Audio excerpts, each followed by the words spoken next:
Anointed for burial. When Jesus finished saying these things, he told his disciples, "You know that Passover comes in 2 days. That's when the Son of Man will be betrayed and handed over for crucifixion." At that very moment, the party of high priests and religious leaders was meeting in the chambers of the chief priest named Caiaphas, conspiring to seize Jesus by stealth and kill him.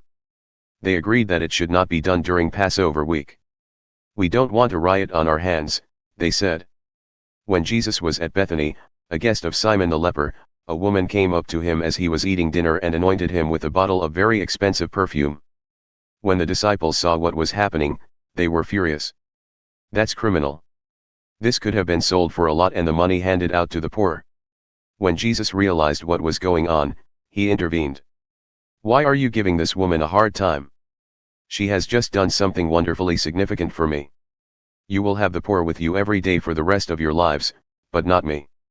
When she poured this perfume on my body, what she really did was anoint me for burial. You can be sure that wherever in the whole world the message is preached, what she has just done is going to be remembered and admired." That is when one of the 12, the one named Judas Iscariot, went to the cabal of high priests and said, "What will you give me if I hand him over to you?" They settled on 30 silver pieces. He began looking for just the right moment to hand him over. The traitor. On the first of the days of unleavened bread, the disciples came to Jesus and said, "Where do you want us to prepare your Passover meal?" He said, "Enter the city.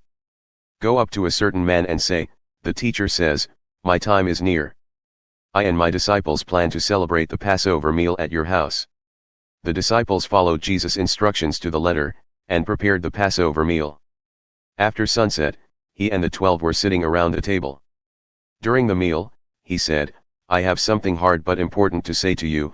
One of you is going to hand me over to the conspirators."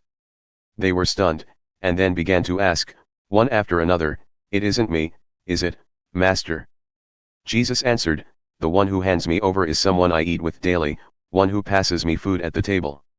In one sense the Son of Man is entering into a way of treachery well marked by the Scriptures, no surprises here.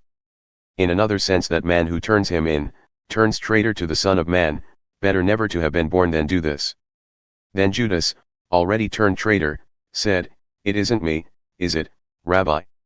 Jesus said, "Don't play games with me, Judas. The bread and the cup." During the meal, Jesus took and blessed the bread, broke it, and gave it to his disciples, "Take, eat. This is my body." Taking the cup and thanking God, he gave it to them, "Drink this, all of you. This is my blood, God's new covenant poured out for many people for the forgiveness of sins. I'll not be drinking wine from this cup again until that new day when I'll drink with you in the kingdom of my Father." They sang a hymn and went directly to Mount Olives. Gethsemane. Then Jesus told them, "Before the night's over, you're going to fall to pieces because of what happens to me. There is a scripture that says, 'I'll strike the shepherd, dazed and confused, the sheep will be scattered. But after I am raised up, I, your shepherd, will go ahead of you, leading the way to Galilee.'" Peter broke in, "Even if everyone else falls to pieces on account of you, I won't." "Don't be so sure," Jesus said. "This very night, before the rooster crows up the dawn, you will deny me 3 times. Peter protested, "Even if I had to die with you, I would never deny you." All the others said the same thing. Then Jesus went with them to a garden called Gethsemane and told his disciples, "Stay here while I go over there and pray." Taking along Peter and the 2 sons of Zebedee, he plunged into an agonizing sorrow. Then he said, "This sorrow is crushing my life out. Stay here and keep vigil with me." Going a little ahead, he fell on his face, praying, "My Father, if there is any way, get me out of this. But please, not what I want. What do you want?"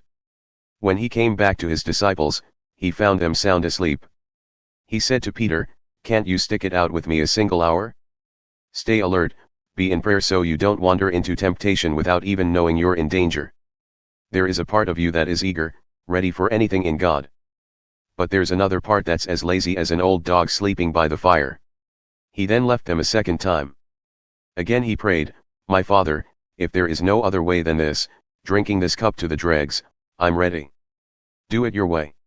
When he came back, he again found them sound asleep. They simply couldn't keep their eyes open. This time he let them sleep on, and went back a third time to pray, going over the same ground one last time. When he came back the next time, he said, "Are you going to sleep on and make a night of it? My time is up, the Son of Man is about to be handed over to the hands of sinners. Get up. Let's get going. My betrayer is here. With swords and clubs."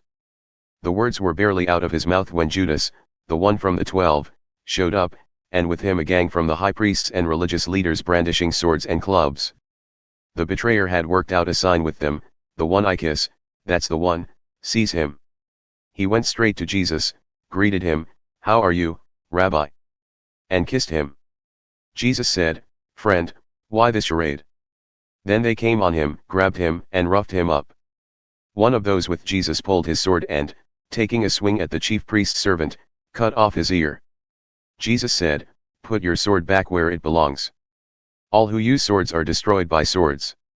Don't you realize that I am able right now to call to my Father, and 12 companies, more, if I want them, of fighting angels would be here, battle ready? But if I did that, how would the scriptures come true that say this is the way it has to be?" Then Jesus addressed the mob, "What is this, coming out after me with swords and clubs as if I were a dangerous criminal? Day after day I have been sitting in the temple teaching, and you never so much as lifted a hand against me. You've done it this way to confirm and fulfill the prophetic writings." Then all the disciples cut and ran. False charges. The gang that had seized Jesus led him before Caiaphas the chief priest, where the religion scholars and leaders had assembled. Peter followed at a safe distance until they got to the chief priest's courtyard. Then he slipped in and mingled with the servants, watching to see how things would turn out. The high priests, conspiring with the Jewish council, tried to cook up charges against Jesus in order to sentence him to death.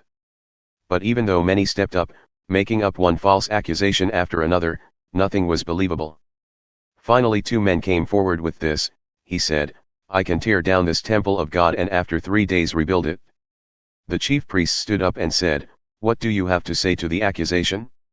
Jesus kept silent. Then the chief priests said, "I command you by the authority of the living God to say if you are the Messiah, the Son of God." Jesus was curt, "You yourself said it. And that's not all. Soon you'll see it for yourself, the Son of Man seated at the right hand of the Mighty One, arriving on the clouds of heaven." At that, the chief priest lost his temper, ripping his robes, yelling, "He blasphemed. Why do we need witnesses to accuse him? You all heard him blaspheme. Are you going to stand for such blasphemy?" They all said, "Death. That seals his death sentence." Then they were spitting in his face and knocking him around. They jeered as they slapped him, "Prophesy, Messiah, who hit you that time?" Denial in the courtyard. All this time, Peter was sitting out in the courtyard.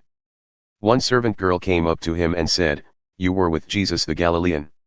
In front of everybody there, he denied it. "I don't know what you're talking about." As he moved over toward the gate, someone else said to the people there, "This man was with Jesus the Nazarene." Again he denied it, salting his denial with an oath, "I swear, I never laid eyes on the man." Shortly after that, some bystanders approached Peter. "You've got to be one of them. Your accent gives you away." Then he got really nervous and swore, "I don't know the man." Just then a rooster crowed. Peter remembered what Jesus had said, "Before the rooster crows, you will deny me 3 times." He went out and cried and cried and cried.